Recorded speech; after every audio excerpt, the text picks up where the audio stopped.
शिक्षण क्षेत्रातील भ्रष्टाचार थांबता थांबत नाहीये। पुण्यातील विभागीय शिक्षण उपसंचालक कार्यालयामध्ये रावसाहेब मिरगणे या उपनिरीक्षकाला 1 लाख रुपयाची लाच घेताना अँटी करप्शनने अटक केलेली आहे। आपण जर बघितलं तर रावसाहेब मिरगणे या शिक्षण उपसंचालक कार्यालयामध्ये उपनिरीक्षक या पदावरती होते। त्याचबरोबर सोलापूर या ठिकाणी असणाऱ्या एका महिला शिक्षकाला शालार्थ आयडी देण्यासाठी त्यांनी 1 लाख रुपयाची लाच जी आहे ती मागितली होती। आणि या ठिकाणी असणारे हे जे कार्यालय जे आहे ते पाहायला मिळतं। याच कार्यालयामध्ये रावसाहेब मिरगणे हा बसत होता आणि त्याला 1 लाख रुपयाची लाच घेताना अँटी करप्शनने अटक केलेली आपल्याला पाहायला मिळते। आपण जर बघितलं तर राज्यामध्ये शालार्थ आयडीचा घोटाळा हा मोठ्या प्रमाणावरती सुरू आहे।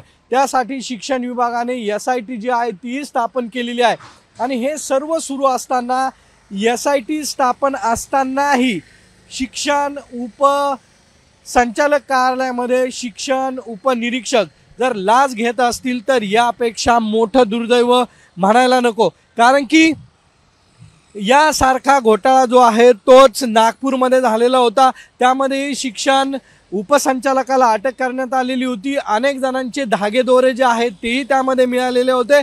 त्याचबरोबर जळगाव आणि नाशिकमधून काही अधिकाऱ्यांना ताब्यात घेतलं असल्याची माहिती जी आहे ती समोर येते।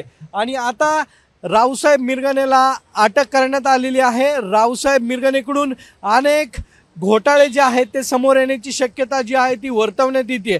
त्यामुळे आता रावसाहेब मिरगणे हा मोहरा जरी असला तर बडे मासे कोण याकडे आता सर्वांचं लक्ष लागलेलं आहे।